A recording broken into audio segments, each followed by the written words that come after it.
परमेश्वर का धन्यवाद हो कि हमें एक और अवसर प्रभु ने दिया कि हम परमेश्वर के चरणों पर बैठे और प्रभु के वचन से अध्ययन करें। हम हमारे जो नियमित जो हमारा भाग है उस भाग में हम आ जाएंगे। आज हमें प्रेरितों के काम की पुस्तक उसका 7वां अध्याय इसका अध्ययन हमें करना है। तो मैं आग्रह करूंगा कोई भी 2 या 3 लोग मिलकर इस भाग को पढ़ेंगे। प्रेरितों के काम की पुस्तक 7वां अध्याय, जो कि करीब 60 पद हैं, तो इसलिए मैं आग्रह करूंगा कि जल्दी से कोई पढ़ें। कोई 2 या 3 लोग भी मिलकर पढ़ सकते हैं, एक एक करके पढ़ेंगे, जल्दी से पढ़ें। तब महायाजक ने कहा, क्या ये बातें सच है?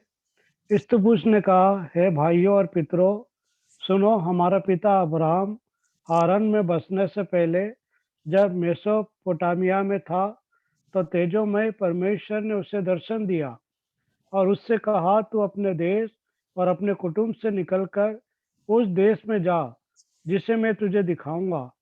तब वो कसदियों के देश से निकलकर हारान में जा बसा।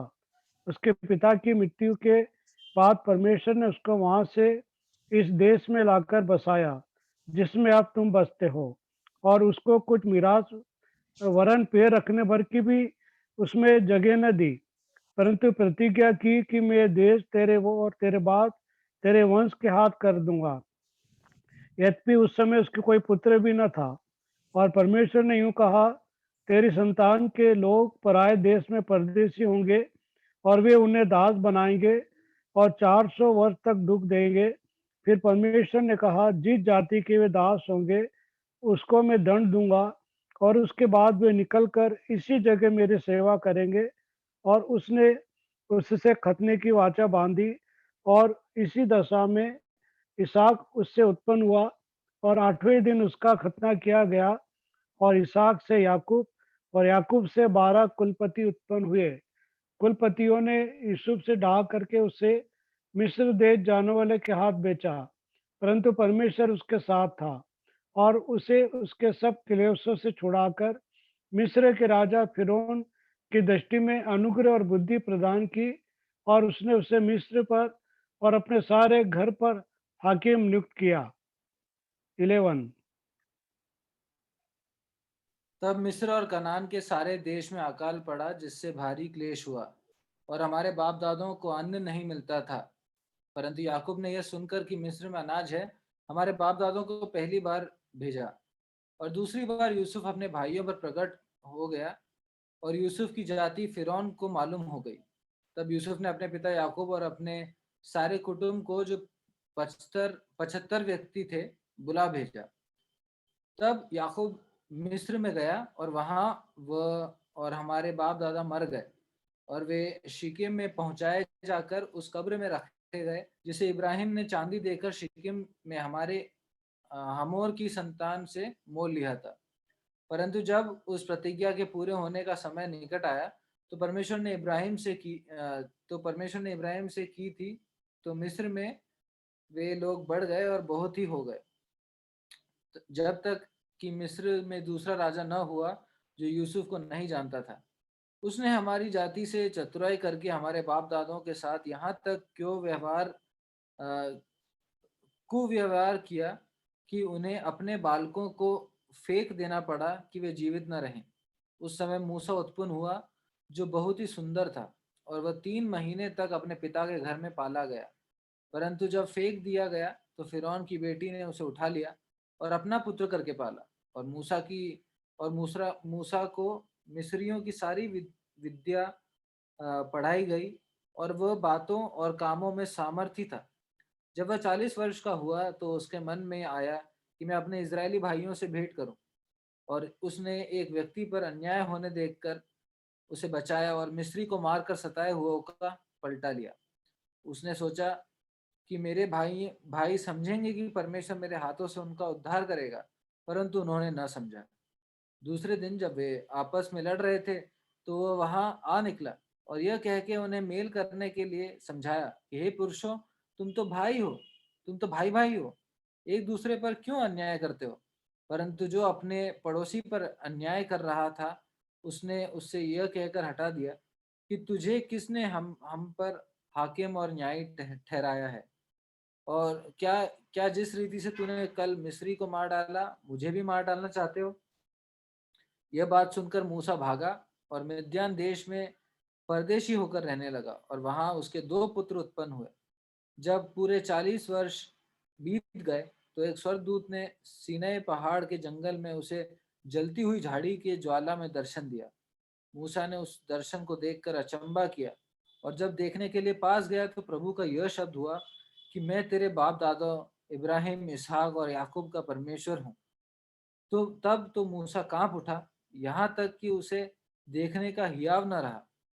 तब प्रभु ने उससे कहा, अपने पांवों से जूती उतार ले, क्योंकि जिस जगह तू खड़ा है वह पवित्र भूमि है। मैंने सचमुच अपने लोगों की दुर्दशा को जो मिस्र में है देखी है और उनकी आह और उनका रोना सुन लिया है, इसलिए उन्हें छुड़ाने के लिए उतरा हूँ। अब आ, मैं तुझे मिस्र में भेजूंगा। 35। जिस मूसा को उन्होंने यह कहकर नकारा था, तुझे किसने हम पर हाकिम और न्यायी ठहराया है, उसी को परमेश्वर ने हाकिम और छुड़ाने वाला ठहराकर उस स्वर्गदूत के द्वारा जिसने जिसने उसे झाड़ी में दर्शन दिया था भेजा। यही व्यक्ति मिस्र और लाल समुद्र और जंगल और 40 वर्ष तक अद्भुत काम और चिन्ह दिखा दिखा कर उन्हें निकाल लाया। यह वही मूसा है जिसने इस्राएलियों से कहा, परमेश्वर तुम्हारे भाइयों में से तुम्हारे लिए मुझ सा एक भविष्यद्वक्ता उठाएगा। यह वही है जिसने जंगल में कलीसिया के बीच उस स्वर्गदूत के साथ सीनै पहाड़ पर उससे बातें की और हमारे बाप दादों के साथ था।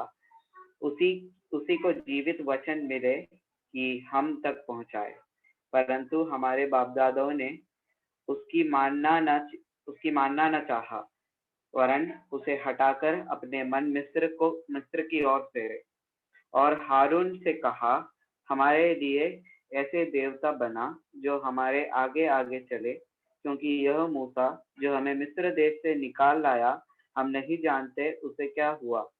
उन दिनों में उन्होंने एक बछड़ा बनाकर उसकी मूरत के आगे बलि चढ़ाई और अपने हाथों के काम में मगन होने लगे। अतः परमेश्वर ने मुंह मोड़कर उन्हें छोड़ दिया कि आकाश गण को पूजे, जैसे भविष्यद्वक्ताओं की पुस्तक में लिखा है, हे इस्राएल के घराने, क्या तुम जंगल में 40 वर्ष तक पशु बलि और अन्य बलि मुझ ही को चढ़ाते रहे? तुम मोलेक के तंबू और रिफान देवता के तारे को लिए फिरते थे, अर्थात उन मूर्तियों को जिन्हें तुमने दंडवत करने के लिए बनाया था। अतः मैं तुम्हें बाबिलोन के परे ले जाकर बसाऊंगा। 44। साक्षी का तंबू जंगल में हमारे बाप दादों के बीच में था, जैसा उसने ठहराया जिसने मूसा से कहा, जो आकर तूने देखा है उसके अनुसार इसे बना। उसी तंबू को हमारे बाप दादे पूर्व काल से पाकर यहोशू के साथ यहाँ ले आए, जिस समय कि उन्होंने उन अन्य जातियों पर अधिकार पाया जिन्हें परमेश्वर ने हमारे बाप दादों के सामने से निकाल दिया, और वह तंबू दाऊद के समय तक रहा। उस पर परमेश्वर ने अनुग्रह किया, अतः उसने विनती की कि वह याकूब के परमेश्वर के लिए निवास स्थान बनाए। परंतु सुलेमान ने उसके लिए घर बनाया, परंतु परम प्रधान हाथ के बनाए घरों में नहीं रहता, जैसे कि भविष्यद्वक्ता ने कहा। प्रभु कहता है, स्वर्ग मेरा सिंहासन है और पृथ्वी मेरी पांवों तले की चौपीढ़ी है। मेरे लिए तुम किस प्रकार का घर बनाओगे और मेरे विश्राम का कौन सा स्थान होगा? क्या ये सब वस्तुएं मेरे हाथ की बनाई नहीं? हे हठीले और मन और कान के खतना रहित लोगों, तुम सदा पवित्र आत्मा का विरोध करते हो। जैसे तुम्हारे बाप दादे करते थे, वैसे ही तुम भी करते हो। भविष्यद्वक्ताओं में से किसको तुम्हारे बाप दादों ने नहीं सताया? उन्होंने उस धर्मी के आगमन का पूर्व काल से संदेश देने वाले को मार डाला, और अब तक भी उसके पकड़ने वाले और मार डालने वाले हुए। तुमने स्वर्गदूतों के द्वारा ठहराई हुई व्यवस्था तो पाई, परंतु उसका पालन नहीं किया। ये बातें सुनकर वे जल गए और उस पर दांत पीसने लगे। परंतु उसने पवित्र आत्मा से परिपूर्ण होकर स्वर्ग की ओर देखा और परमेश्वर की महिमा को और यीशु के परमेश्वर की दाहिनी ओर खड़ा हुआ देखकर कहा, देखो, मैं स्वर्ग को खुला हुआ और मनुष्य के पुत्र को परमेश्वर की दाहिनी ओर खड़ा हुआ देखता हूँ। तब उन्होंने बड़े शब्द से चिल्लाकर कान बंद कर लिए और एक साथ उस पर झपटे और उसे नगर के बाहर निकालकर उस पर पथराव करने लगे। गवाहों ने अपने कपड़े शाऊल नामक एक जवान के पाँवों के पास उतार कर रख दिए। वे स्तिफनुस पर पथराव करते रहे और वह यह कहकर प्रार्थना करता रहा, हे प्रभु यीशु, मेरी आत्मा को ग्रहण कर। फिर घुटने टेक कर ऊंचे शब्द से पुकारा, हे प्रभु, यह पाप उन पर मत लगा। और यह कहकर वह सो गया। शाऊल उसके वध में सहमत था।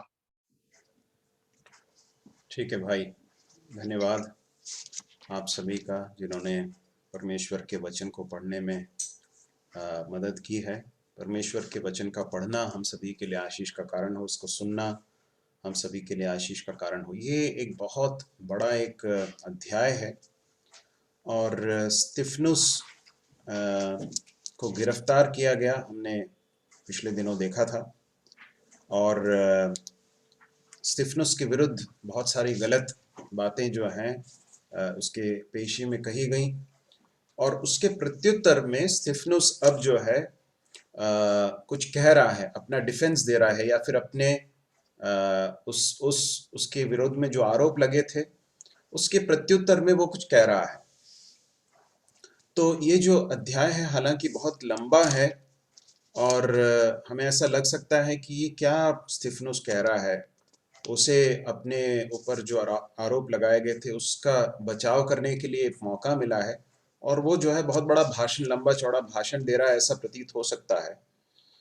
और ऐसा भी लग सकता है कि इस पूरे अध्याय को पढ़ने की क्या ज़रूरत है, हम बस अत्यावश्यक जो चीज़ें हैं उसे समझ नहीं सकते क्या।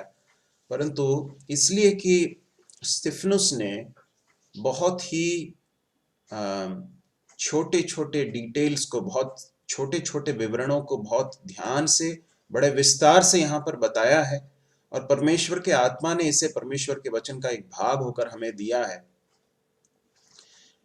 इसलिए मुझे ऐसा प्रतीत हुआ कि ये हमें पढ़ना चाहिए और जब हम पढ़ेंगे तो परमेश्वर का आत्मा स्वयं हमें कुछ बातों को समझाएगा, परमेश्वर हमें सिखाएगा। ये बहुत रोचक है समझने के लिए कि प्रभु यीशु मसीह के ऊपर विश्वास करने वाले जो शिष्य हैं उनकी ज़्यादा संख्या अभी नहीं हुई है ना, ज़्यादा लोग अभी नहीं हुए हैं, बहुत कम संख्या में हैं लोग। और उस समय पर जो है सुसमाचार जो है फैल रहा है। ये जो प्रेरित हैं, शिष्य हैं, वे प्रभु यीशु मसीह के बारे में लोगों को बताते जा रहे हैं और यरूशलेम में, यहूदिया में सब ये सुसमाचार जो है धीरे धीरे करके फैलता जा रहा है। और ऐसे समय में जो महायाजक हैं, शास्त्री हैं, फरीसी हैं, जो यहूदी सरदार हैं, ये सब बहुत चिंतित हैं। उनको ऐसा लग रहा है कि उनके यहूदी धर्म के ऊपर बहुत बड़ा एक खतरा आ गया है, एक नया पंथ आरंभ हो गया है और ये पंथ जो है हमारे धर्म को जो है नुकसान पहुंचा सकता है। और इन सारे विचारों के साथ वे जो है एक एक करके जो है यीशु मसीह के पीछे चलने वाले लोग या यीशु मसीह का नाम लेकर चलने वाले लोगों को टारगेट कर रहे हैं, उनको गिरफ्तार करते हैं, उनको ये कहते हैं कि तुम इस नाम से अब आगे नहीं कहोगे। परंतु इनके सारे चेतावनियों को दरकिनार करते हुए हम इस बात को देख पाते हैं कि ये सारे शिष्य जो हैं प्रभु यीशु मसीह के बारे में बिना किसी डर के, बिना किसी हिचकिचाहट के प्रभु के बारे में लोगों को बताते जा रहे हैं। और उसका क्या परिणाम होता है? उसका परिणाम ये होता है कि अनेक लोग जो हैं प्रभु यीशु मसीह के पीछे चलने लगते हैं। जब ऐसा होता है तो जो यहूदी लोग हैं और भी ज्यादा तिलमिला जाते हैं और उसके बाद स्तिफनुस को गिरफ्तार किया जाता है। स्तिफनुस के बारे में हमने 6वें अध्याय में देखा था कि वो एक बहुत ही एक साधारण सा एक व्यक्ति था, परंतु परमेश्वर का एक भक्त व्यक्ति है। और इसका चुनाव जो है उन 7 लोगों के साथ हुआ था जो मेज की सेवा करने के लिए या फिर भोजन के वितरण की जिम्मेदारी को देने के लिए परमेश्वर ने उन्हें, कलीसिया ने उनको इस कार्य के लिए चुना था, प्रेरितों ने चुना था। और वहां पर एक बहुत ही एक जिम्मेदारी से, छोटे लगने वाली एक जिम्मेदारी से आरंभ करते हुए हम स्तिफनुस को एक बहुत ही सामर्थी एक परमेश्वर के दास के रूप में हम परमेश्वर के लिए इस्तेमाल होते हुए देख सकते हैं। और बहुत ज्यादा समय नहीं बीता जबकि स्तिफनुस जो है वो प्रभु के लिए बहुत काम आया और कुछ ही समय के अंदर उसको जो है मार डाला गया। ये इसी अध्याय में हम इसके जीवन के अंत को भी हम देख सकते हैं। परंतु यहाँ पर स्तिफनुस का जो विरोध किया जा रहा है, सुसमाचार का जो विरोध हो रहा है, और उस सिलसिले में जब लोग स्तिफनुस को टारगेट करके उसके बारे में गलत बातें बोलते हैं, गलत आरोप लगाते हैं और उसे लेकर महासभा में ले जाते हैं, तो उस समय पर स्तिफनुस अपने डिफेंस में या अपने बचाव में या अपने प्रत्युत्तर में क्या कह रहा है, इससे बहुत सारी बातें हैं, जो लेसन्स हैं जो हम सीख सकते हैं। हम 7वें अध्याय के पहले पद में पढ़ते हैं, तब महायाजक ने कहा, क्या ये बातें सच हैं? ठीक है, बहुत रोचक है इस बात को देखना कि महायाजक अब स्तिफनुस से एक सवाल पूछ रहा है। क्या है सवाल? कि स्तिफनुस, तुम्हारे बारे में बहुत सारी बातें, आरोप तुम्हारे ऊपर लगाए गए हैं, क्या ये आरोप सच हैं? अब इसका सीधा सच्चा जो उत्तर है वो ये है कि भाई ये सब जो आरोप हैं ये सब गलत है। तो महाशय, ये जो आरोप हैं ये गलत हैं, मैंने ऐसा कुछ नहीं किया है, मैं जो कर रहा हूं वो ये है। इस तरह से उसका प्रत्युत्तर होना चाहिए, परंतु वो क्या कर रहा है या क्या कहता है? दूसरे पद से लेकर 53वें पद तक, मतलब जो है करीब 51 पद जो है, उसमें स्तिफनुस का जो प्रत्युत्तर हम देख सकते हैं, वो ऐसा देख सकते हैं कि कोई बहुत लंबा चौड़ा भाषण दे रहा है। मैं कई बार जब पहले इसे पढ़ता था, मुझे ऐसा लगता था कि क्या ये कुछ अजीब लगता है कि स्तिफनुस को एक मौका मिला है बचाव करने के लिए, स्तिफनुस को एक मौका मिला है अपने बचाव में कुछ कहने के लिए, और स्तिफनुस जो है वो बड़ा लंबा चौड़ा भाषण दे रहा है। तो ये रोचक लगता है, परंतु स्तिफनुस के जीवन को यदि हम ध्यान से देखेंगे तब हमें ये समझ में आएगा कि ये प्रभु यीशु मसीह के एक सच्चे शिष्य के रूप में, प्रभु यीशु मसीह के एक समर्पित शिष्य के रूप में हम स्तिफनुस को देख सकते हैं। तो यहाँ पर स्तिफनुस का जो प्रत्युत्तर है, उसमें कहीं भी हम इस बात को नहीं देख सकते हैं कि वो अपने बचाव में कुछ कह रहा है कि किसी तरह से मैं इस परेशानी से बच जाऊं, यहां से निकल भागूं। इस तरह की कोई चीज को हम नहीं देख सकते हैं। इसके ठीक विपरीत स्तिफनुस इस एक परिस्थिति को अपने प्रभु के बारे में लोगों को बताने के एक अवसर के रूप में देखता है। स्तिफनुस जो है अपने विरुद्ध बनी हुई इस परिस्थिति को किस तरह से देख रहा है? इस तरह से देख रहा है कि मेरे पास एक अवसर है प्रभु यीशु मसीह के बारे में इस बहुत बड़ी सभा को संबोधित करने के लिए, बताने के लिए। और वो अपना संबोधन आरंभ करता है। दूसरे पद से लेकर 53वें पद तक जो है उसका संबोधन है। और यदि आप इस भाग को देखेंगे तो ये जो इसका जो भाषण है या इसका जो संबोधन है, इसमें पूरी रीति से ये पवित्र शास्त्र के सच्चाइयों से भरा हुआ है या पवित्र शास्त्र के रिकॉर्ड से भरा हुआ है। स्तिफनुस के प्रत्युत्तर में हम परमेश्वर के वचन की अहमियत को देख सकते हैं। देखिए, उसके बारे में गलत बातें कही जा रही हैं, उसको गलत रीति से फंसाने की कोशिश की जा रही है, और उसको ऐसा शायद समझ में आ गया था कि ये जो भीड़ है ये कितनी हॉस्टाइल है, या कितने इसमें जो है लोग उसको मानो खा जाने के लिए जो है बैठे हुए हैं। किसी तरह से उसे फंसाकर उसको मार डालने के लिए तैयार एक भीड़ जो है उसके आसपास दिख रही है। परंतु इन सारी चीजों से बिल्कुल भी विचलित न होते हुए हम स्तिफनुस को क्या करते हुए देखते हैं? वो परमेश्वर के वचन की सच्चाइयों को उनके साथ बता रहा है। वो बता रहा है कि इजरायली लोगों का इतिहास कैसा रहा है, क्या चीजें हुई हैं, परमेश्वर ने क्या क्या किया है। अलग अलग लोगों के बारे में जो है स्तिफनुस बताता है। इन सारी बातों से समझ में आता है मेरे प्रिय भाइयों और बहनों कि स्तिफनुस का परमेश्वर के वचन के साथ जो संबंध था वो कितना गहरा था। मैं आपको बताना चाहता हूं कि हमारे जीवन में हमारे जीवन में परमेश्वर के वचन के साथ हमारा जो रिश्ता है वो बहुत हद तक इस बात को तय करेगा, निर्धारित करेगा कि हमारे जीवन की परिस्थितियों में हम किस तरह से रिस्पॉन्ड करेंगे या प्रत्युत्तर देंगे। परमेश्वर के वचन के साथ आपका रिश्ता कैसा है? परमेश्वर का वचन आपके अंदर कितना बसता है? आप कितना परमेश्वर के वचन को भोजन के रूप में ग्रहण करते हैं? कितना उसके साथ समय व्यतीत करते हैं? कितना परमेश्वर का वचन आपके जीवन में स्थान रखता है? इसके ऊपर आधारित होगा कि जब आपके जीवन की परिस्थितियां आएंगी तो आप किस तरह से प्रत्युत्तर देंगे। तो स्तिफनुस जो कि परमेश्वर के वचन से भरा हुआ एक व्यक्ति था, परमेश्वर का वचन उसके अंदर भरा हुआ था, इसका मतलब यह नहीं कि परमेश्वर का वचन को बैठकर वो कंठस्थ कर रहा होगा या फिर बहुत ज्ञान बटोर रहा, ये नहीं।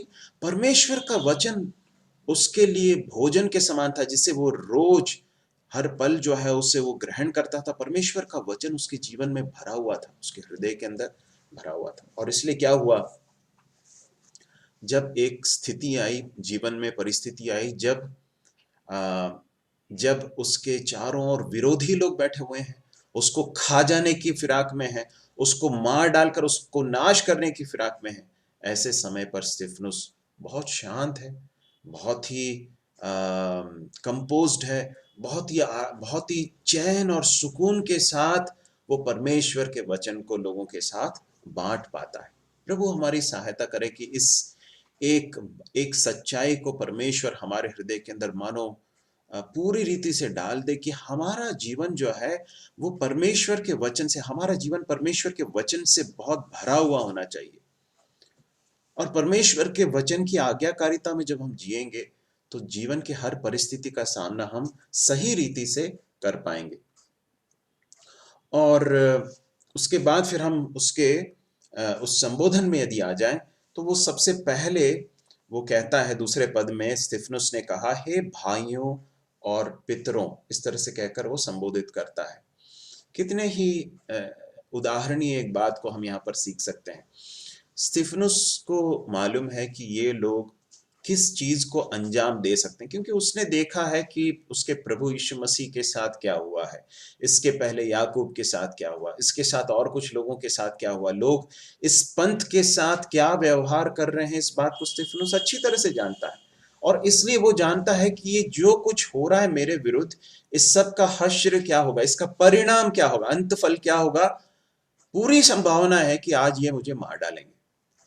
इस बात को जानने के बावजूद भी उन लोगों के प्रति स्तिफनुस का जो हृदय है, उसके हृदय की अवस्था है क्या है, उसे इस बात से समझा जा सकता है कि वो उनको भाई और पितरों या फिर पिताओं, इस तरह से वो कहकर संबोधित करता है।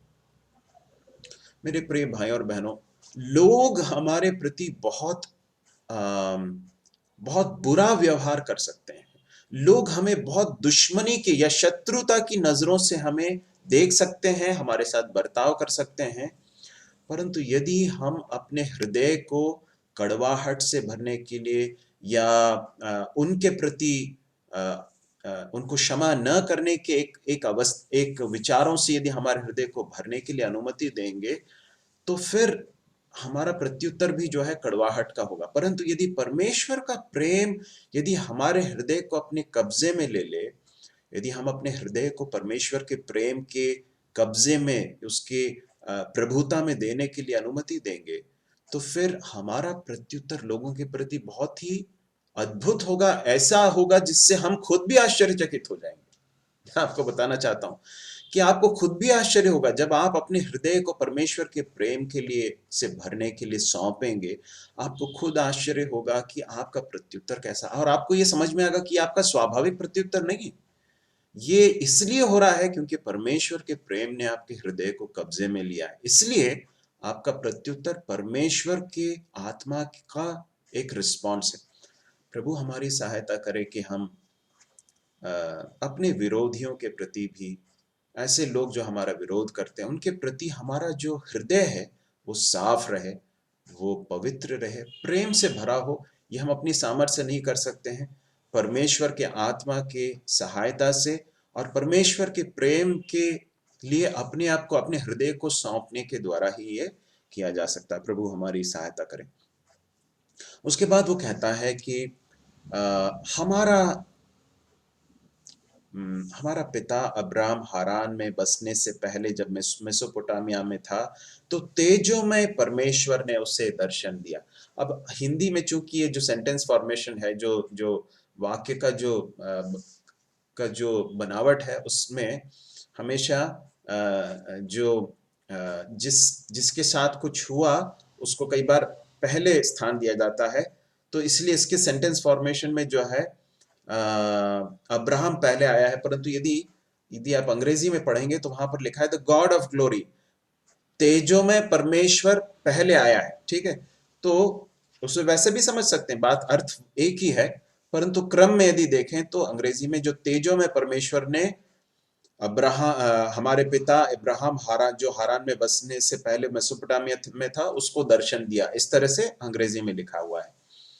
तो स्तिफनुस परमेश्वर को किस तरह से संबोधित करता है? परमेश्वर को वो कहता है कि वो तेजोमय परमेश्वर, द गॉड ऑफ ग्लोरी, इस तरह से लिखा है। मूसा को परमेश्वर ने एक जलती हुई झाड़ी में महिमा का दर्शन दिया था, है ना?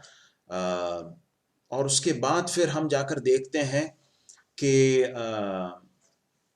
परमेश्वर ने जो है इजरायली लोगों को सीनै पर्वत पर परमेश्वर ने अपनी महिमा का दर्शन दिया।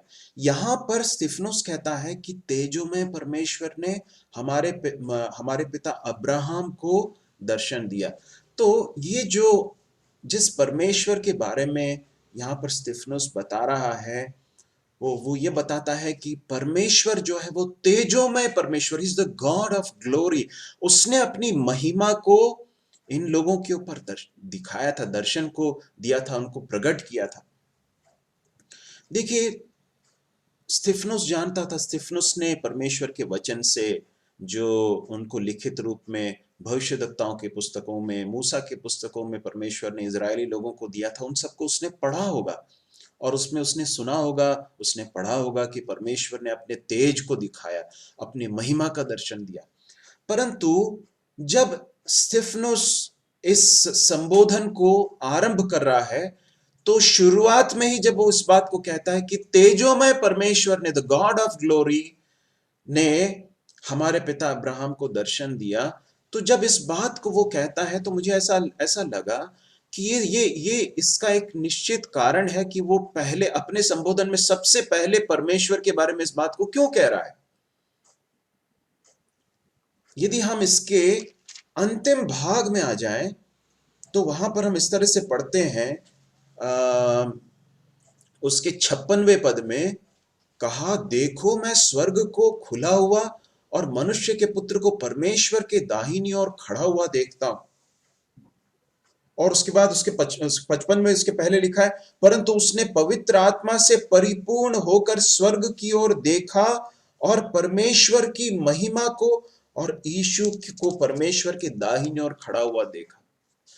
मेरे प्रिय भाई और बहनों, स्तिफनुस पवित्र आत्मा से परिपूर्ण एक व्यक्ति था। ये यहां पर घटी हुई घटना नहीं है, इसके बारे में पहले से ही लिखा हुआ कि वो एक पवित्र आत्मा से परिपूर्ण एक पुरुष था, एक व्यक्ति था।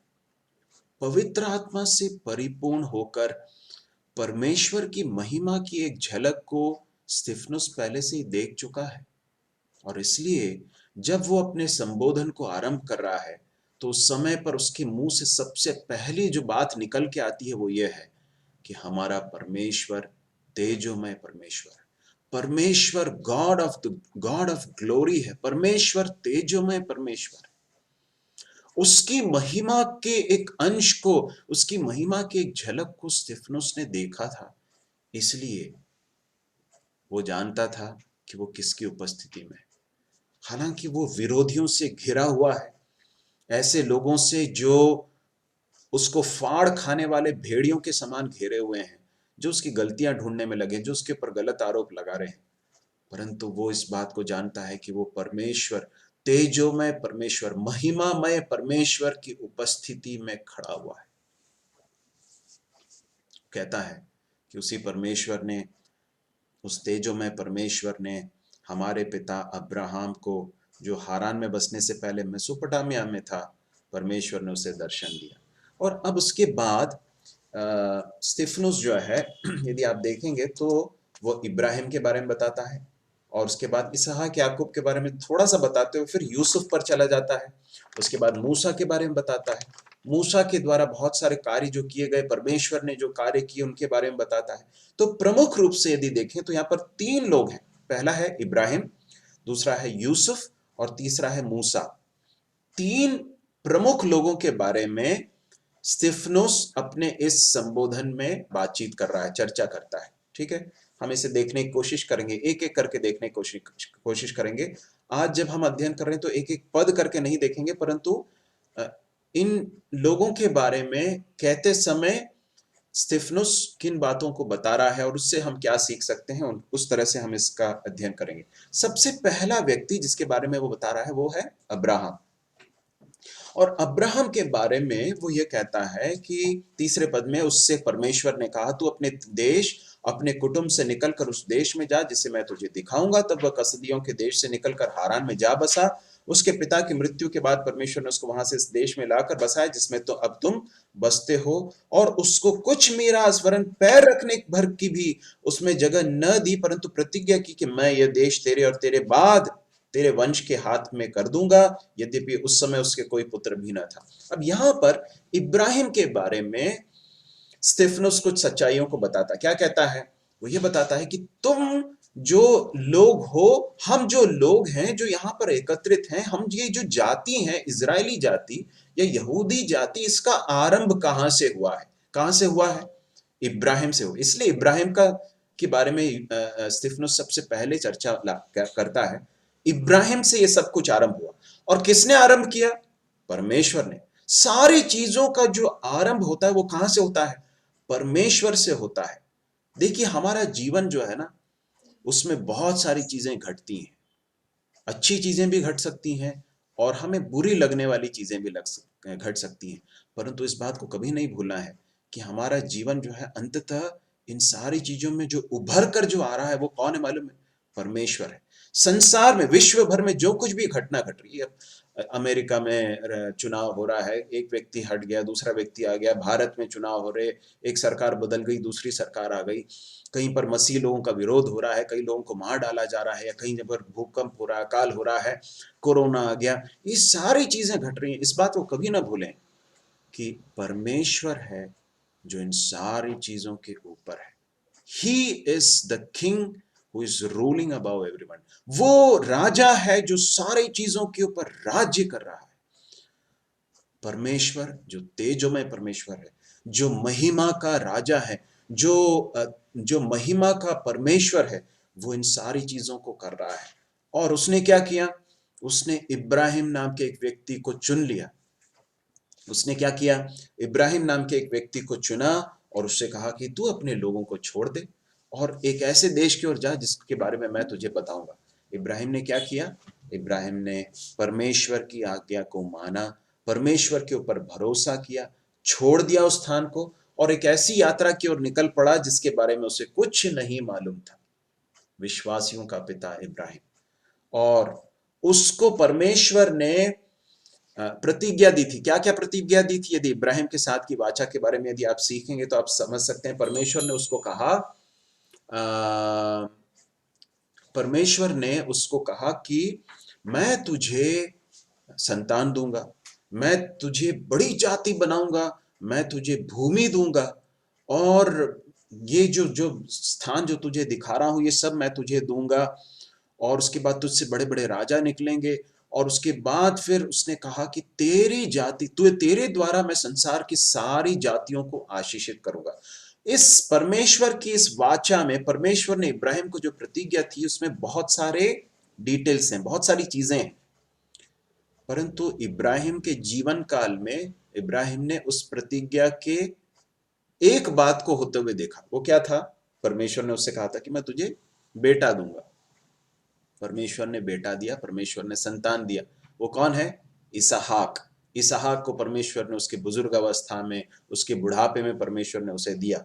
ठीक है, तो उसके उसको की गई प्रतिज्ञा में से एक छोटा सा, बहुत छोटा सा भाग ही उसने अपने जीवन काल में पूरा होते हुए देखा। लेकिन इसके बावजूद भी हम इस बात को देख सकते हैं कि वो विश्वास में कमजोर नहीं हुआ। उसने विश्वास किया कि परमेश्वर ने अगर प्रतिज्ञा की है तो वो उसे पूरा करेगा। परमेश्वर कभी भी अपनी प्रतिज्ञाओं से पीछे नहीं हटता है। इस एक बात को हम समझ सकते हैं। क्या परमेश्वर ने इजरायली लोग इब्राहिम को एक बड़ी जाति बनाया क्या? जी बिल्कुल बनाया। आज जिस बड़ी महासभा को स्तिफनुस संबोधित कर रहा है, वो एक छोटा सा क्राउड है, छोटी सी भीड़ है, परंतु इजराइल क्या कैसा बन गया है? एक बहुत बड़ा राष्ट्र बन गया है, बहुत बड़ी जाति बन गई। और परमेश्वर ने उनको कहा था कि मैं तुम्हें एक भूमि दूंगा। परमेश्वर ने दिया क्या? दिया। परमेश्वर ने उनको स्थान दिया। तो परमेश्वर अपनी प्रतिज्ञाओं में विश्वास योग्य है। परमेश्वर यदि कहता है कि मैं ऐसा करूंगा, तो परमेश्वर निश्चित रूप से उस कार्य को करके ही रहता है। ठीक है। और उसके आगे वो कहता है कि परमेश्वर ने इब्राहिम से ये वाचा करते समय ये भी कहा था कि तेरी संतान के लोग पराए देश में परदेशी होंगे और वे उन्हें दास बनाएंगे और 400 वर्ष तक दुख देंगे। ये क्यों होगा? ये इसलिए होगा क्योंकि वे मेरे विरुद्ध में जाएंगे। परमेश्वर अपने उस प्रतिज्ञा के दौरान इस बात को भी बताता है कि मेरे लोग जब मेरी बात को नहीं मानेंगे, पराये देवी देवताओं के पीछे जाएंगे, मुझसे बलवा करेंगे, मुझसे विद्रोह करेंगे, तो मैं उन्हें छड़ी लगाऊंगा, मैं उनको मार लगाऊंगा। मैं उनको प्रेम से, जैसा एक पिता अपने पुत्र को ताड़ना देता है, वैसे मैं उनको ताड़ना दूंगा। तो परमेश्वर के इस स्वभाव को भी हम यहां पर देख सकते हैं। और यह भी कहता है कि मैं हालांकि उनको दूसरे जातियों के बंधुआई में ले जाऊंगा, परंतु यदि वे जातियां उनके ऊपर घोर अन्याय करेंगे, तो मैं उनका भी न्याय करूंगा। परमेश्वर के स्वभाव के, परमेश्वर के चरित्र के अलग अलग चीजों को जो है यहाँ पर स्तिफनुस जो है यहाँ पर प्रस्तुत करता है। इसके बाद वो आकर यूसुफ के बारे में बताता है। ठीक है। यदि हम 9वें पद से देखें, कुलपतियों ने यूसुफ से डाह करके उसे मिस्र देश जाने वालों के हाथ बेचा। ठीक है। अब यहां पर स्तिफनुस यूसुफ के बारे में बता रहा है? और क्या कहता है? स्तिफनुस यूसुफ के बारे में बताता है कि कुलपतियों ने यूसुफ से। अब ये कुलपति क्या है? अंग्रेजी में जो शब्द है इसके लिए वो है पेट्रियार्क। पेट्रियार्क मतलब जो इजरायली जाति है उसके जो गोत्र पिता, जितने गोत्र पिता लोग थे, मतलब 12 गोत्र थे, और 12 गोत्रों के जो प्रमुख थे, मुखिया थे, उन सबको क्या कहा जाता है? पेट्रियार्क कहा जाता है या फिर कुलपति कहा जाता है। परमेश्वर ने उनके द्वारा इजरायली जाति को एक बहुत बड़ी जाति बनाया।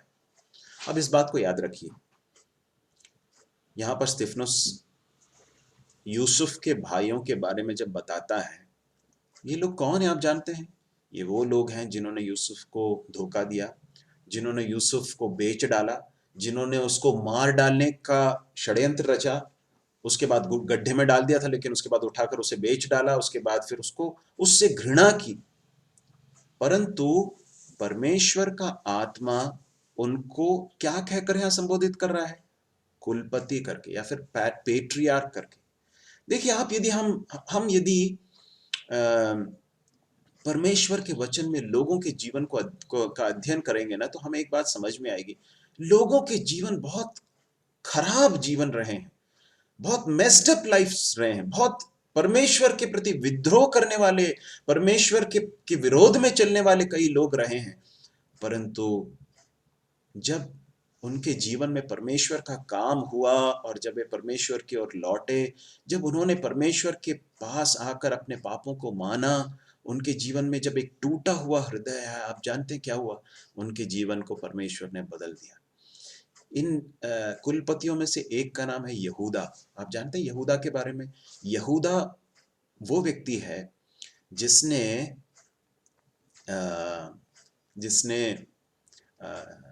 यूसुफ को बेचने के बारे में प्रस्ताव रखा था, है ना?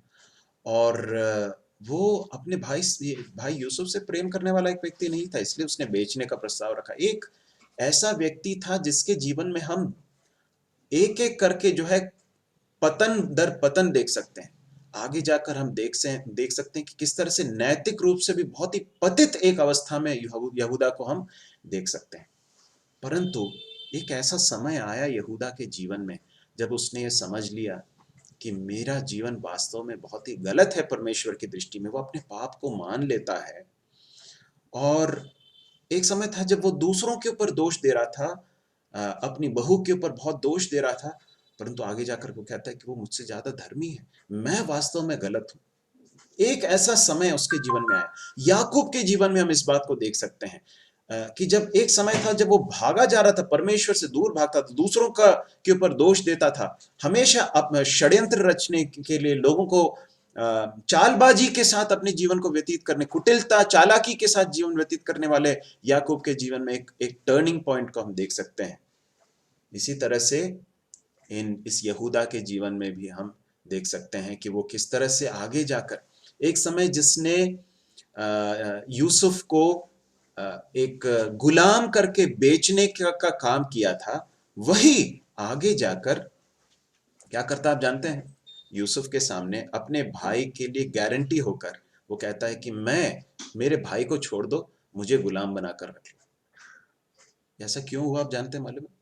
क्योंकि परमेश्वर का काम उसके जीवन में हुआ। आज मैं आपको बताना चाहता हूं, आपका जीवन हो सकता है कि बहुत मेस्ड अप हो, आपके जीवन में बहुत सारी गलत चीजें हों, परंतु परमेश्वर के हाथों में यदि आप अपने आप को सौंपेंगे, अपने पाप को मानेंगे, अपने असफलताओं को, विफलताओं को मानकर परमेश्वर के पास लौटेंगे, परमेश्वर आपके जीवन को बदल सकता है। यहाँ पर उनको कुलपतियों करके पुकारा गया है। कुलपतियों ने यूसुफ से डाह करके उसे मिस्र देश जाने वालों के हाथ में बेच दिया। ये था उनका काम, ठीक है। उन्होंने डाह किया, मतलब उन्होंने ईर्ष्या की करके लिखा है, ईर्ष्यावश उन्होंने इस गलत काम को किया। लेकिन 10वें पद में लिखा है, 9वें पद के अंतिम भाग में लिखा है, परंतु परमेश्वर उसके साथ था और उसे उसके सब क्लेशों से छुड़ाकर मिस्र के राजा फिरौन की दृष्टि में अनुग्रह और बुद्धि प्रदान की, और उसने उसे मिस्र पर और अपने सारे घर पर हाकिम नियुक्त किया।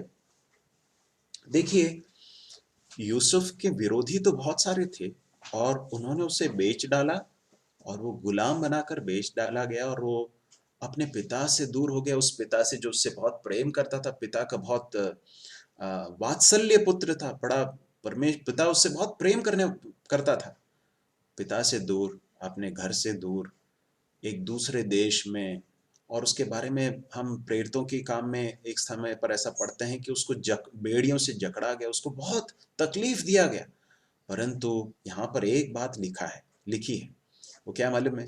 परंतु परमेश्वर उसके साथ था।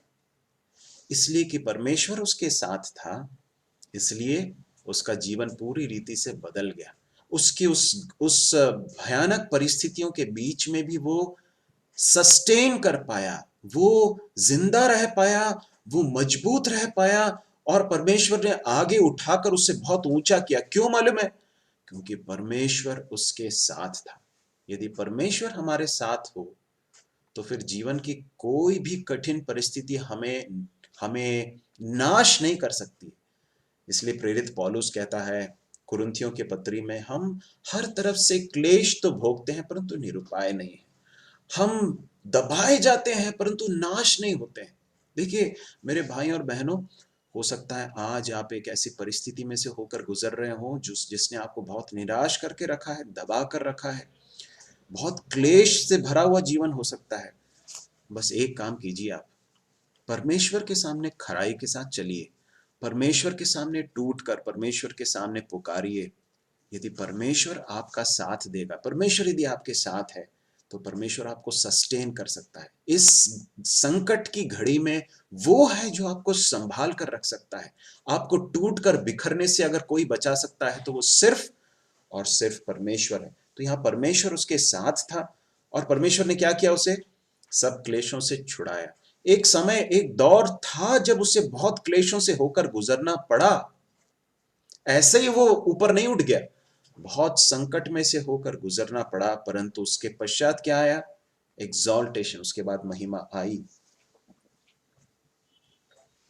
देखिए, मनुष्यों के या लोगों के आपके विरोध में किए गए कार्य आपको आपका कुछ भी बिगाड़ नहीं सकते यदि परमेश्वर आपके साथ है। यदि परमेश्वर मेरे साथ है, इस बात का मुझे निश्चय है, तो लोग मेरे विरुद्ध में चाहे कुछ भी कर लें, मेरा कोई नुकसान नहीं कर सकते। चाहे सेना छावनी डाले, मैं निश्चिंत निडर हो, है ना? कौन कहता है? भजनकर्ता कहता है कि चाहे सेना मेरे विरुद्ध छावनी डाल दे, मैं निश्चिंत निडर होकर जीऊंगा। प्रभु हमारी सहायता करे। 17वें पद में लिखा है, परंतु जब उस प्रतिज्ञा के पूरे होने का समय निकट आया जो परमेश्वर ने अब्राहम से की थी, तो मिस्र में वे लोग बढ़ गए और बहुत हो गए। और उसके बाद क्या हुआ? तब मिस्र में दूसरा राजा हुआ जो यूसुफ को नहीं जानता था। उसने हमारी जाति से चालाकी करके हमारे बाप दादों के साथ यहां तक बुरा व्यवहार किया कि उन्हें अपने बालकों को फेंक देना पड़ा। अब एक और सच्चाई इस यूसुफ के इस घटनाक्रम को बताते समय स्तिफनुस बताता है, परमेश्वर की प्रतिज्ञा के पूरा होने का समय जब निकट आया। ये मतलब क्या मालूम है? इसका मतलब क्या है? परमेश्वर ने जो इब्राहिम से कहा था उसके पूर्णता का समय आ गया, क्लाइमैक्स का समय आ गया, चरमोत्कर्ष का समय आ रहा है। तो क्या हुआ मालूम है? उस समय पर बहुत सारी घटनाएं होने लगी। पहली बात तो ये हो गई, ये लोग संख्या में बढ़े। उसके बाद एक ऐसा राजा आया जो दुष्ट राजा था, जो यूसुफ को नहीं जानता था। एक समय का जो फिरौन था वो यूसुफ का बड़ा आदर करता था, यूसुफ को उसने बड़े ऊंचे पद पर प्रतिष्ठित किया था। परंतु अब एक ऐसा राजा आ गया है जो दुष्ट है, और इतना दुष्ट है कि उसने इजरायली लोगों के बच्चों को क्या कर दिया? घात करवाया, मरवा डाला, और उनको गुलामी, ऐसी भयानक गुलामी में उसने डाल दिया कि लोगों की पुकार निकलने लगी, चिल्लाहट निकलने लगी। ये बहुत रोचक है समझने देखने के लिए। स्तिफनुस बताता है जब प्रतिज्ञा के पूरे होने का समय निकट आया तो ये सारी चीजें घटने लगी। उस समय तक ये विरोध नहीं था, इस बात को याद रखिए। उस समय तक क्या हो रहा था? बहुत अनुकूल परिस्थितियां थी। गोशेन देश में इजरायली लोग फल रहे थे, फूल रहे थे, बहुत बहुत प्रॉस्पेरिटी थी, लोग बहुत अच्छी तरह से अपने जीवन को व्यतीत कर रहे थे। एक समय आया, ये दौर बदल गया, एक नया दौर आया। अब इस नए दौर में क्या हो रहा है? एक ऐसा दुष्ट राजा है जो बहुत क्रूर है और परमेश्वर के लोगों के साथ बहुत बुरा व्यवहार कर रहा है, यहां तक कि उनके बच्चों को मरवा डाल रहा है। इजरायली लोगों के लिए बहुत ही कठिन दौर था। एक ऐसा दौर था जब उन्होंने शायद सोचा होगा, परमेश्वर क्या आप हमें भूल गए? हमारी ये क्या स्थिति हो गई है? लेकिन आप इस बात को याद रखिए, ये इन सारी चीजों के पीछे कौन काम कर रहा है? परमेश्वर काम कर रहा है, परमेश्वर का हाथ कार्य कर रहा है। परमेश्वर क्या कर रहा है मालूम है? अब यहां से, इजिप्ट से या मिस्र से अपने लोगों को अपने देश की ओर ले जा रहा है, उस फलस्तीन देश की ओर ले जा रहा है जिसकी प्रतिज्ञा परमेश्वर ने उनको की थी। और उसके लिए जरूरी है कि ये सारी जो जो जो कोलाहल है और ये जो कुछ ओवरटर्न हो रहा है, ये सब होना जरूरी है। हमारे जीवन में हो सकता है कुछ कठिन परिस्थितियों में से होकर गुजरे, बहुत उलटफेर जैसे अनुभव हो सकते हैं जीवन में। एक बात याद रखिए, उन सारी चीजों में परमेश्वर अपने कार्य को कर रहा है। परमेश्वर कुछ कर रहा है जिसे आज अभी आप नहीं देख पा रहे हैं, परंतु आगे जाकर आप देखेंगे और परमेश्वर के नाम की महिमा करेंगे। उस पर भरोसा रखें और उस पर विश्वास रखें, कुड़कुड़ाएं नहीं, उसके ओर ताकते रहें, उससे पुकारें, उससे उसके ओर चिल्लाएं, उसके सामने जाकर गिड़गिड़ाकर रोएं, परंतु उस पर भरोसा करना ना छोड़ें। हो सकता है ये प्रतिज्ञा के पूरा होने का समय हो, ये एक ऐसा समय हो जब परमेश्वर आपके जीवन में कुछ बहुत महान कार्य करने के लिए जा रहा है। उससे पहले की एक बड़ी हलचल ये हो सकती है। हम देखते हैं कि आगे जाकर परमेश्वर मूसा को यहाँ से उठा रहा है, ठीक है? और मूसा को उठाने से पहले ये सारी चीजें हो रही हैं। और आप जानते हैं फिरौन जो इजरायली लोगों का शत्रु बन गया था और उसने सोचा था कि इनको जो है अपने कब्जे में रखना है और इनको इस तरह से गुलाम बनाकर रखना है कि ये हमारे ऊपर हावी ना हो। उसी फिरौन के राजमहल में परमेश्वर अपने छुटकारा देने वाले इजरायली लोगों को छुटकारा देने के लिए जिस व्यक्ति को परमेश्वर ने तैयार किया था, मूसा को, उसके जीवन के 40 वर्ष, कितने 40 लंबे वर्ष परमेश्वर ने उसे कहां रखा मालूम है? इजरायलियों के शत्रु के घर में रखा, उसके राजमहल में, उसके खर्चे में परमेश्वर ने उसे पाला, उसको ट्रेनिंग दिया। यह है हमारा परमेश्वर। मनुष्यों की समझ से बाहर है परमेश्वर का हाथ। परमेश्वर जब काम करता है तो वो मनुष्यों की समझ से परे होता है। इजरायली लोगों ने कल्पना भी नहीं की होगी कि जो उनको छुड़ाने के लिए आने वाला है वो उनके बीच में से नहीं है। वो कहां से आने वाला है? मिस्र के राजमहल में से निकल के आने वाला। और वो कौन है? उनमें से एक है, परंतु कहां है? वो मिस्र के राजमहल में है। 40 वर्ष परमेश्वर ने मूसा को मिस्र के फिरौन के राजमहल में एक राजकुमार के समान उसको ट्रेनिंग दिया, उसको तैयार किया। उसके बाद क्या होता है? उसके बाद फिर लिखा है, हम उसके 23वें पद में आ जाएं। जब वो 40 वर्ष का, इस हमारा समय खत्म हो रहा है, परंतु मैं सिर्फ इस मूसा के बारे में बताकर मैं समाप्त करना चाहूंगा। यहाँ पर हम देखते हैं कि जब वो 40 वर्ष का हुआ तो उसके मन में आया कि मैं अपने इजरायली भाइयों से भेंट करूं। ठीक है, इस मूसा को ये बात समझ में आ गई थी क्योंकि परमेश्वर ने उसके माता पिता के द्वारा उसको शायद बताया होगा कि तू एक विशेष बालक है, परमेश्वर ने तुझे एक विशेष योजना के साथ चुना है। तो उसे शायद थोड़ा सा अंदेशा रहा होगा कि मेरे जीवन के बारे में परमेश्वर की एक योजना है, मुझे परमेश्वर ने चुना है। देखो कैसे हम समझ सकते हैं, क्योंकि 25वें पद में ऐसे लिखा है, उसने सोचा कि उसके भाई समझेंगे कि परमेश्वर उसके हाथों से उनका उद्धार करेगा, परंतु उन्होंने न समझा। तो वो जाता है, 40 वर्ष का हुआ, ये समय है जब वो मिस्र के राजकुमार के रूप में है और मोस्ट प्रोबेबली पूरी संभावना है कि आगे जाकर वो मिस्र का फिरौन, अगला राजा होकर आ सकता है, बन सकता है। परंतु उस समय पर उसके मन में एक विचार आया। क्या आया? मैं अपने भाइयों से भेंट करूं।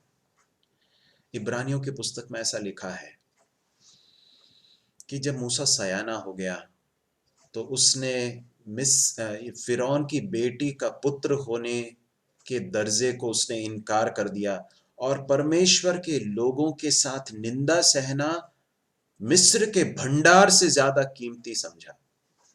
आप जानते हैं मूसा ने मिस्र को कब छोड़ा था? आप जानते हैं? कई लोग ऐसा सोचते हैं कि जब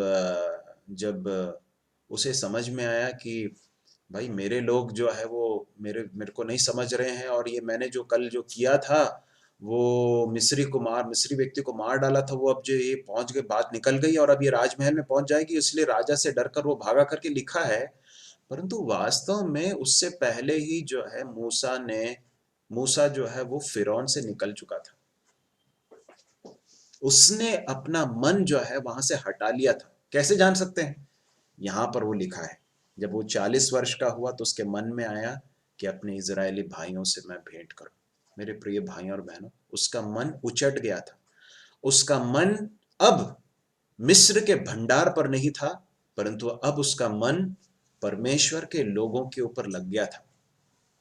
अब वो देख चुका था कि मेरी पहचान किसके साथ है। मेरी पहचान अब मिस्र के मेरे राजमहल के लोगों के साथ नहीं है। मेरी पहचान ये निंदा सहने वाले, ये गुलाम लोग, फटे हाल, जिनके पास कुछ नहीं है, जो गुलाम है, जिनके पास कुछ भी नहीं है, ये है मेरे लोग, ये है मेरी पहचान। इस बात को वो समझ गया था। वो भेंट करने के लिए जाता है। मैं सोचता हूँ यहाँ पर रोक देना चाहिए, क्योंकि अगर आगे हम जारी रखेंगे तो बहुत समय निकल जाएगा। प्रभु हमारी सहायता करे। परमेश्वर के आत्मा के द्वारा जो सच्चाइयाँ परमेश्वर ने हमारे ऊपर प्रकट की हैं, उसके द्वारा प्रभु को और करीब से जानने के लिए, प्रभु से और करीब का रिश्ता बनाने के लिए, प्रभु के ऊपर भरोसा करने के लिए और अपने जीवन में जरा झुक झांक कर देखने के लिए प्रभु हमारी सहायता करे कि हम कहाँ पर हैं।